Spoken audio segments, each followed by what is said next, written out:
Jadi ini bukan sekedar basa-basi ya, kalau mempengaruhi kekuasaan gitu ya. Bahasa bisa mempositioningkan dirinya untuk mempengaruhi calon pelanggan. Itu keren tuh.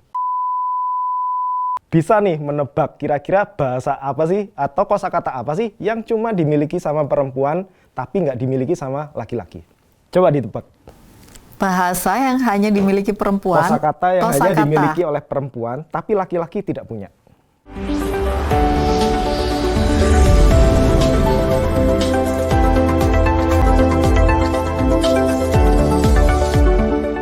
Halo Binusian, selamat datang kembali di Binus Inside Talk, More Than Lessons, More Than Lectures. Dengan saya Miss Rifa, hari ini kita kedatangan salah satu dosen dari Binuset Malang, dan beliau saat ini sedang mengampu mata kuliah Bahasa Indonesia.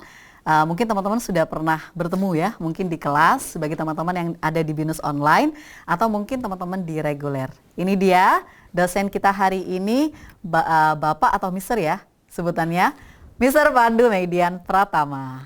Halo, ya halo teman-teman Binusian.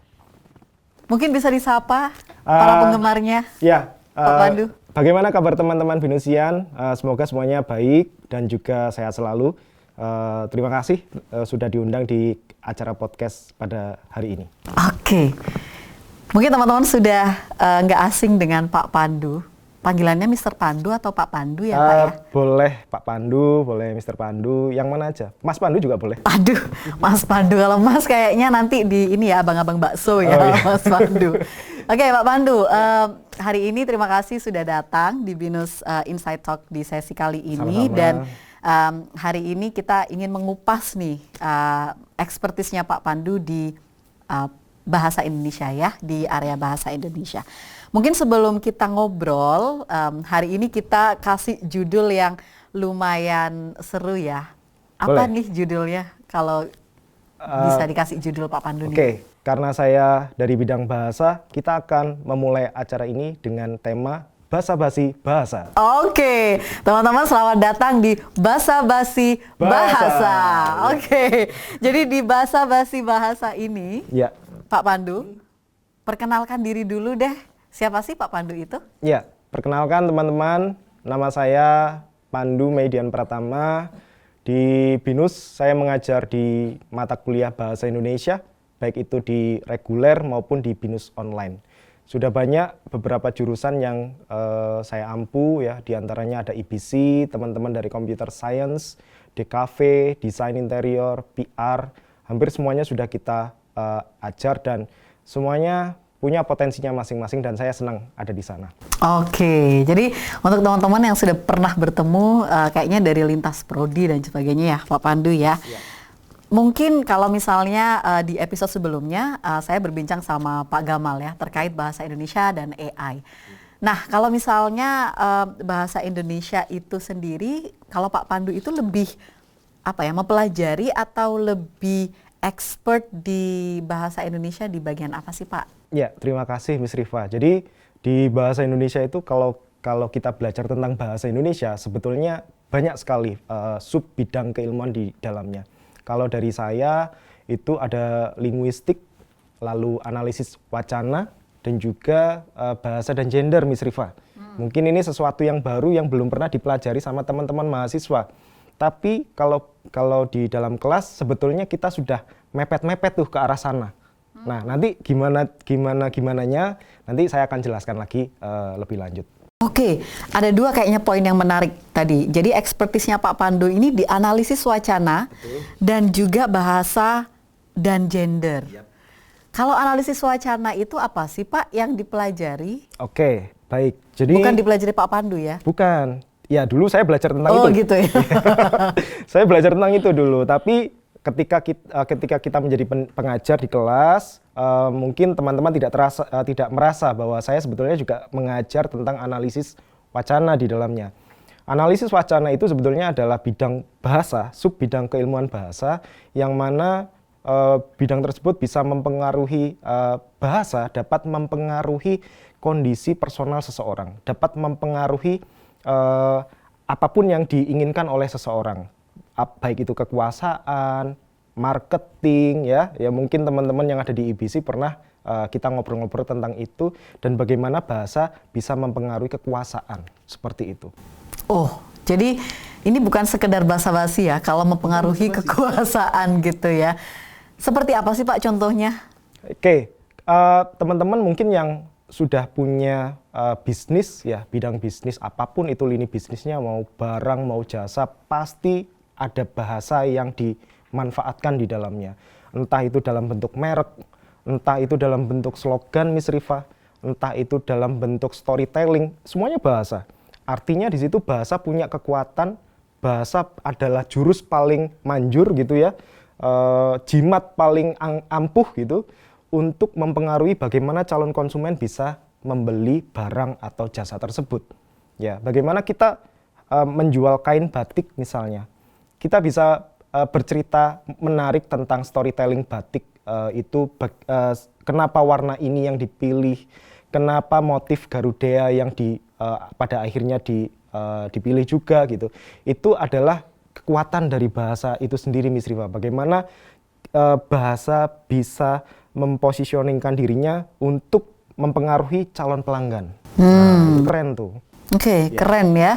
Jadi selain mungkin belajar kosakata atau bahasa baku di bahasa Indonesia, juga ternyata teman-teman diajarin untuk bisa show atau bisa menggunakan bahasa untuk menganalisis konteks dan sebagainya. Betul Miss Rifa. Jadi kekuatan bahasa tidak hanya sekedar digunakan untuk media komunikasi, baik itu lisan maupun tulisan, tapi di era digital sekarang itu sudah merambah ke arah yang lebih luas. Salah satunya ya marketing, digital, marketplace dan sebagainya. Seperti itu sih Miss Rifa.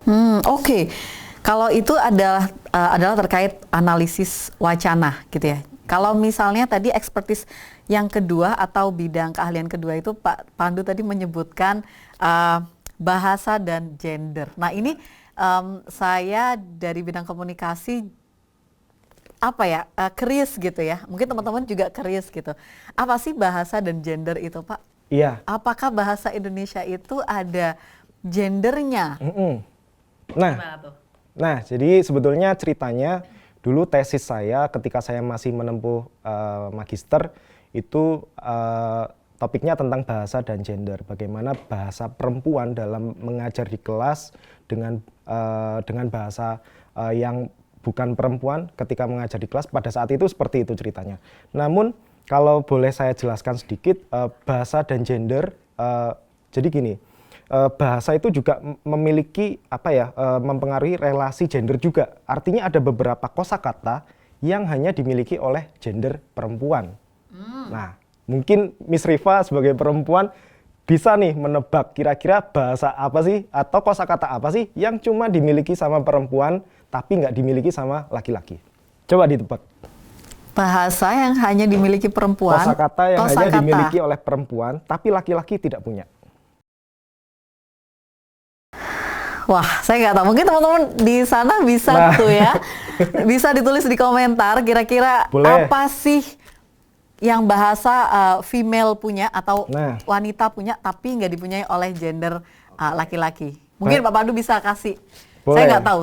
Saya jujur nggak tahu. Oke, nah sebagai contoh yang paling sederhana Miss Rifa dan juga teman-teman Binusian, kosakata yang hanya dimiliki oleh kaum perempuan itu biasanya ada di nama-nama warna. Oke. Kita hanya tahu basic-basicnya dari merah, putih, hitam, pink. Misalnya kalau ada merah muda mungkin hanya sebatas pada pink, tapi mungkin teman-teman dari perempuan ada warna salmon, ada warna burgundi, yang kita nggak punya nih. Teman-teman cowok nih nggak tahu burgundi itu apa. Lalu pastel, saya pernah sempat salah paham tentang warna pastel. Saya kira pastel itu adalah warna coklat karena identik dengan makanan Miss Rifa. Ternyata pastel itu warnanya kayak gimana Miss Rifa? Oke, ada banyak banget. Nah, iya kan? Jadi kayak warna-warna soft itu ya, warna pastel. Salmon. Lalu juga salmon itu berarti dari ikan salmon, bukan? Warna salem ada. salem. Lalu ada juga Biru navy. Biru navy. Nah, dark navy. Dark navy, saya nggak tahu itu semua, tapi teman-teman perempuan itu tahu karena teman-teman dari perempuan itu detail.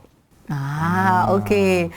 Oh, ternyata itu adalah masuk ke kaitannya bahasa dan gender ya, Pak ya? Iya, Jadi, salah satunya itu. Nah, mungkin yang mungkin bagi kita tidak punya itu adalah alat-alat kosmetika. Nah, mungkin teman-teman tahu ya, teman-teman Venusian, alat-alat kosmetika yang dipahami oleh kaum perempuan apa saja coba, Miss Rifa? Oke, kalau saya karena saya juga nggak paham kosmetik, mungkin saya pahamnya bedak, lipstick itu aja. Tapi mungkin ada eyeshadow, ada blush on, betul. ada contour, ada shading. Oke, saya nggak ngerti semua itu teman-teman. Dan ada yang lainnya. Mungkin teman-teman yang dari prodi lain atau mungkin dari teman-teman yang lihat podcast ini mungkin bisa di list itu ya, kosmetik apa yang kita pakai gitu ya. Kalau laki-laki paling ini sih Miss Rifa, kita mentok di face wash ya.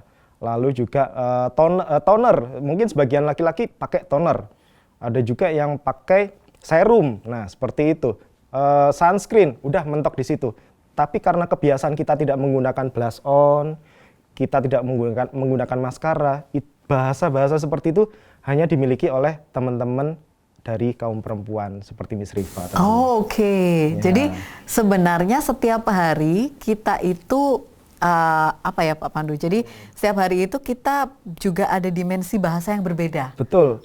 Makanya kalau ada laki-laki diminta tolong misalnya ya, Pak Pandu diminta tolong istrinya beliin lipstick warna pink salem, pasti merah yang dibeliin. Pernah terjadi itu, saya beli bedak, bedak isi ulang, warnanya apa sih itu? Saya lupa. Apa itu, ada brown-brownnya, saya nggak tahu, tapi ya udahlah, ambil aja comot, ternyata warnanya nggak sesuai. Nah, jadi memang itu bukti bahwa sebetulnya relasi gender itu ada di bahasa juga. Bagaimana kaum perempuan memiliki kosakata yang lebih kaya daripada saya sebagai seorang pria gitu. Oke, jadi menarik juga ya teman-teman. Jadi kalau misalnya kita mengerti bahwasanya ada perbedaan nih antara bukan hanya gender tapi tentang bahasa yang digunakan, mungkin kita akan meminimalisir miscommunication. Kadang-kadang ada miscommunications, ada misinterpretations gitu ya.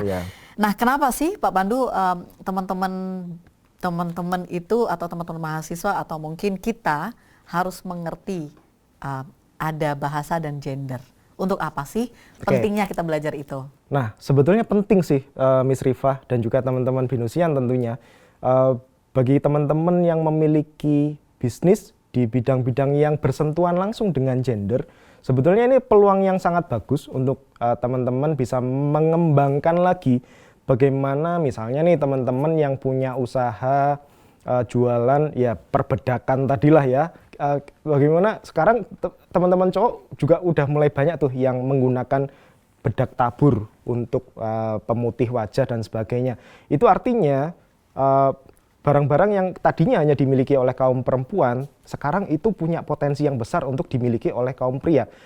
Artinya itu hanya sekedar untuk sebatas merias wajah ya tentunya Miss Rifa. Tapi ini belum terlalu dilirik sama pengusaha-pengusaha kosmetika atau mungkin teman-teman yang memiliki bidang usaha di bidang tersebut gitu. Jadi ini peluang yang sangat bagus buat teman-teman mempelajari bagaimana bahasa dan gender itu bisa memperluas kesempatan untuk memperlebar konsumen gitu, mendapatkan konsumen baru dari segi gender. Kalau tadinya kita trafficnya lebih banyak di gender yang perempuan karena beli kosmetik itu perempuan, barangkali mungkin di tahun-tahun selanjutnya bisa memperbesar trafficnya kaum laki-laki yang mau membeli misalnya alas bedak lah, misalnya facial wash gitu, atau micellar water gitu yang tadinya saya nggak tahu ya. Yang tadinya micellar water mungkin teman-teman kalau ke Indomaret nyarinya di rak aqua gitu ya. Sekarang kita nyarinya di bagian Pond's dan sebagainya gitu. Karena sudah tahu ya, sudah ini ya. Iya. Dan itu ternyata bukan hanya sekedar oke, ini untuk perempuan, tapi memang itu ada kajiannya tertentu. Betul, iya. Jadi biar kalau misalnya teman-teman yang ingin usaha atau bisnis juga harus ngerti tuh bahasa-bahasa yang digunakan biar nyampe gitu. Betul-betul itu bisa jadi konten yang bagus. Artinya teman-teman yang tadinya memanfaatkan teman-teman perempuannya hanya untuk mengisi konten untuk bagian kosmetika, tapi nggak ada salahnya coba anak laki-laki untuk ngisi bagian kosmetika untuk bagian konten, itu akan sangat bagus karena itu masih belum terlalu tersentuh di segmen itu gitu. Oke. Nah, kalau misalnya tadi kembali ke wacana, analisis wacana. Itu kenapa sih kok teman-teman di universitas ya, itu harus belajar pentingnya apa sih analisis wacana? Karena kan nggak semua orang atau nggak semua dari teman-teman itu pandai untuk menganalisis, gitu ya. Kenapa sih kok harus tahu tentang analisis wacana dan diajarkan pastinya ya di kelas? Kenapa kok harus teman-teman itu harus belajar itu? Oke, sebetulnya kalau di dalam kelas itu learning outcomes atau misalnya COOR-nya itu tidak bersentuhan langsung dengan analisis wacana sebetulnya, tapi setidaknya kita bisa sisipkan di dalamnya. Nah, kenapa itu sangat penting sekali di era digital sekarang yang banyak sekali informasi kita terima dari mana-mana, Miss Rifa dan juga teman-teman Binusian, itu rentan sekali kita itu menerima informasi-informasi yang tidak benar. Rentan sekali kita itu juga sebagai seorang manusia, rasa simpati kita terhadap sesama manusia itu juga sudah semakin memudar karena era digital, era AI dan sebagainya. Nah, analisis wacana sebagai salah satu sub bidang kebahasaan itu sangat penting dipelajari supaya kita sebagai manusia bisa memfilter ya informasi yang kita dapatkan dari manapun gitu, bahwa betul bahasa bisa mempengaruhi siapapun, tapi kita kalau analisis wacana kita kritis gitu ya, itu bisa mengurangi informasi-informasi yang tidak baik, informasi-informasi yang salah, sehingga kita bisa lebih awas gitu ya, tidak menerima informasi yang bersifat bias.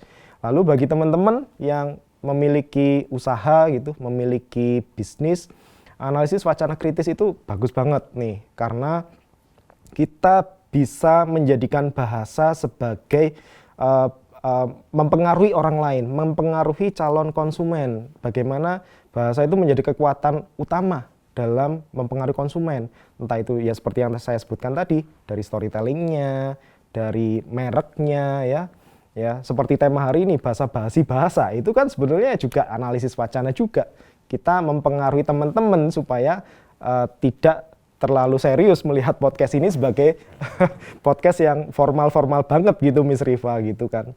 Nah, jadi itu sangat penting sekali teman-teman, apalagi di bidang digital, di dunia digital sekarang, bidang bisnis, analisis wacana itu rasanya juga sesuatu yang bisa dipelajari oleh siapapun, karena ini bagian dari decision making juga sih, Miss Rifa, untuk menentukan arah bisnis. Lalu kita sebagai manusia saling empati, saling simpati terhadap sesama gitu sih. Oke.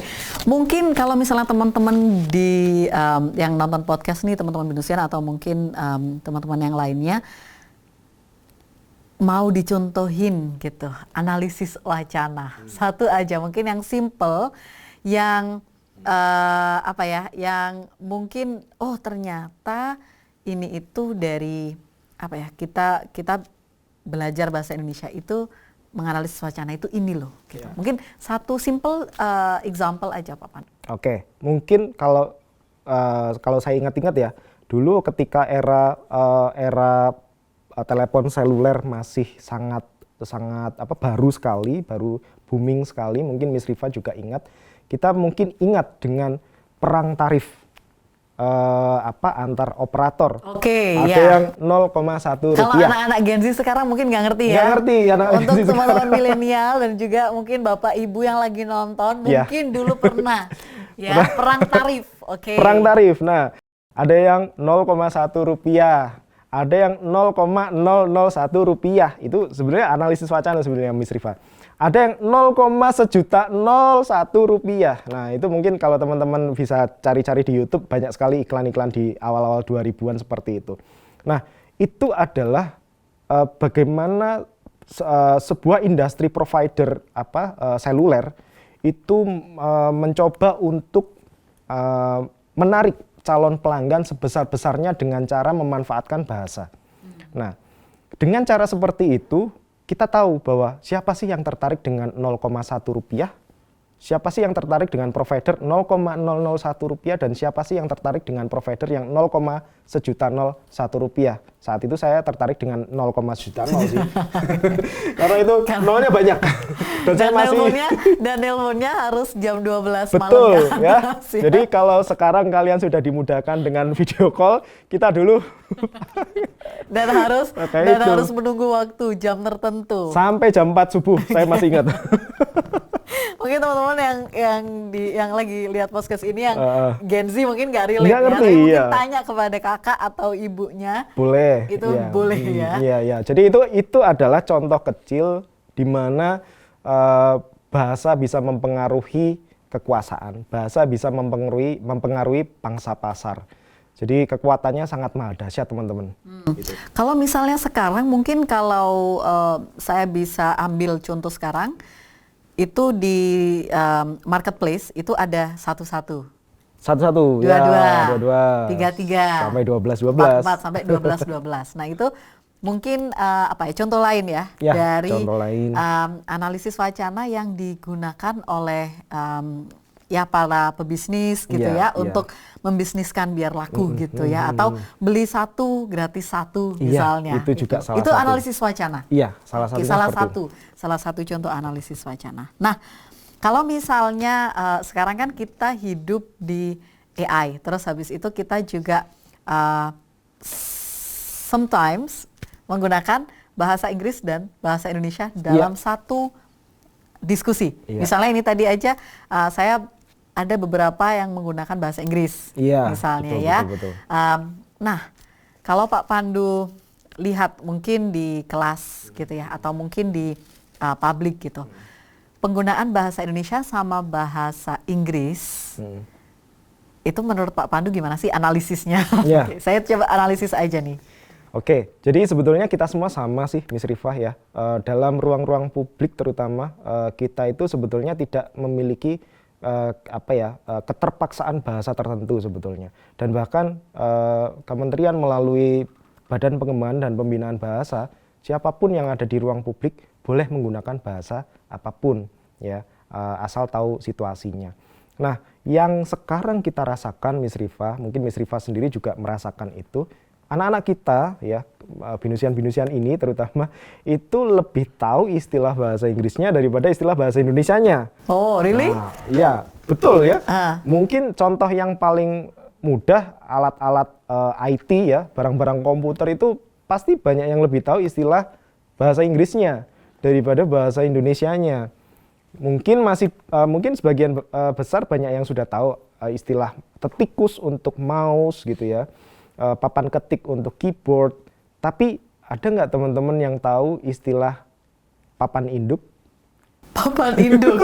Oke. Papan induk? Mungkin teman-teman bisa type di komentar ya, kira-kira papan induk itu apa gitu. Boleh. Boleh di-pause dulu terus tulis komentarnya sekarang. Nah, saya aja nggak tahu nih Pak Pandu. Nah, saya juga tadinya nggak tahu, Miss Riva.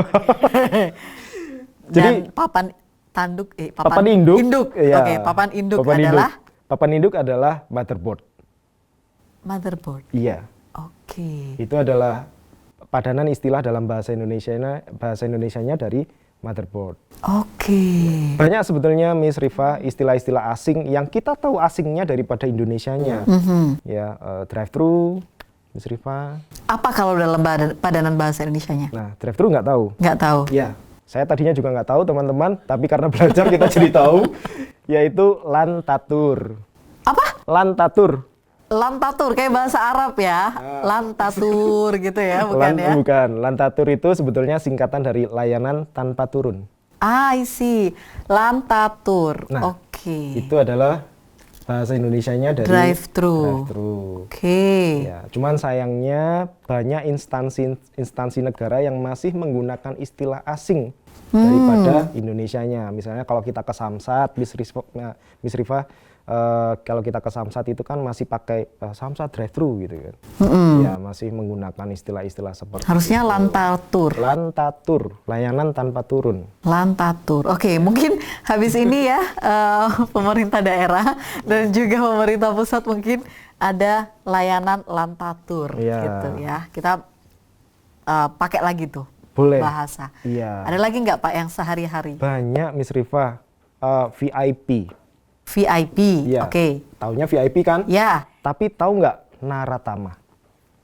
oke. Nah. Oke. Kalau Naratama saya beberapa kali kalau misalnya MC gitu, tamu Naratama. Nah, gitu itu tamu ya. VIP. Tamu VIP teman-teman ternyata. Kalau VVIP ada Ada ternyata. Oke. VVIP. Kalau VVIP apa nih? Ada. VVIP adalah Naratetama. Naratama sama Naratetama. Oke. Jangan ditambahin lagi ya, cukup ya. Nanti banyak aja deh. VVIP gitu ya. Jadi Iya. kalau VIP Naratama, Iya. VVIP Naratetama. Iya. Oke, Iya. catat ya teman-teman.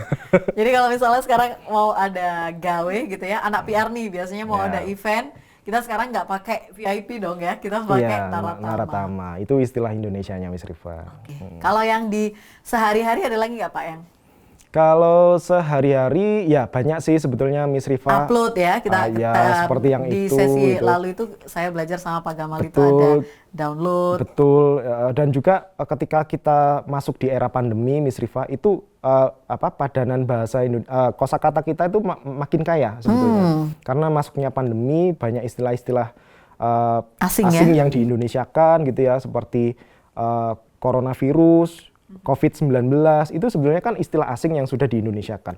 Lalu juga waktu itu ada istilah seperti baju hazmat. Oke. Nah, alat pelindung diri gitu ya. Itu menggunakan baju hazmat dan sebagainya. Jadi seingat saya ketika saya ngobrol dengan teman-teman di kementerian, Miss Rifa dan juga teman-teman Binusian, setiap 6 bulan sekali Kementerian Pendidikan melalui Badan Pengembangan dan Pembinaan Bahasa itu ada sidang penambahan kosakata baru. Jadi setiap menarik 6 ya? bulan sekali sebetulnya kita itu ada pertambahan kosakata baru. Dari mana Miss Rifa? Banyak bidangnya. Dari bidang kecantikan, perhotelan, pariwisata, IT, bahasa sehari-hari, bahasa anak muda itu datangnya dari sana, sidang-sidang itu.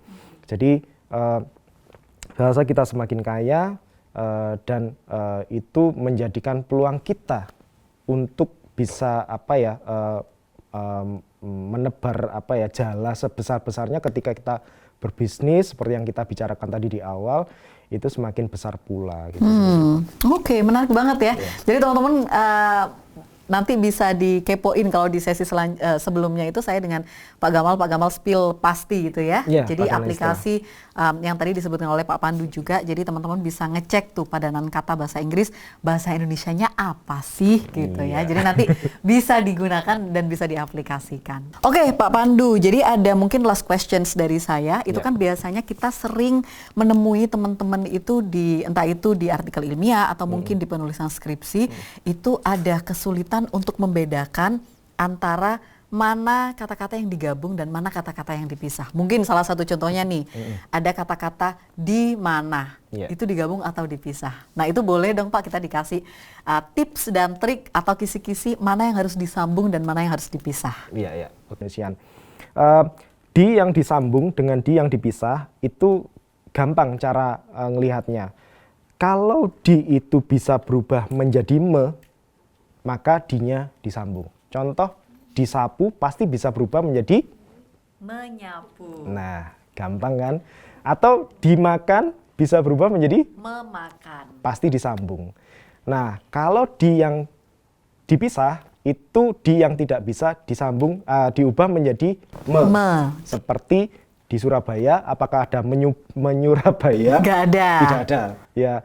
Biasanya identik dengan nama tempat Miss Rifa. Jadi di kantor, di Surabaya, di kolam, di sungai itu semuanya nggak bisa disambung. Karena nama tempat, karena itu dipisah. Di sekolah itu nggak bisa. Tapi kalau disekolahkan, maka menyekolahkan, disambung. Karena dia bisa tambahin M di depannya. Karena bisa berubah menjadi ya. Okay. Jadi ini sebetulnya hanya masalah verba pasif dan verba aktif aja, Miss Rifa. Okay. Dan juga teman-teman Binusian. Oke. Jadi itu salah satu masalah yang mungkin sering ditemuin ya di mungkin di penulisan ilmiah atau mungkin ketika ngetik gitu ya, ngetik Pak Pandu posisi ada di mana saya mau bertemu. Nah, dinya teman-teman jangan digabung. Iya, jangan disambung. Jangan disambung.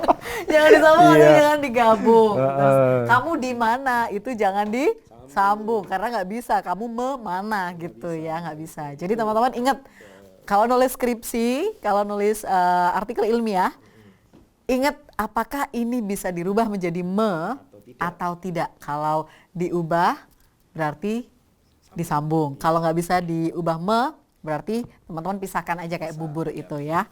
Oke. Wah, nggak terasa nih Pak Pandu udah hampir habis. Mungkin final statement dari Pak Pandu, closing statement.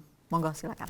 Iya, teman-teman Binusian, seperti yang sudah kita diskusikan dengan Miss Rifa, bahwa bahasa itu memiliki kekuatan yang sungguh ajaib sebetulnya.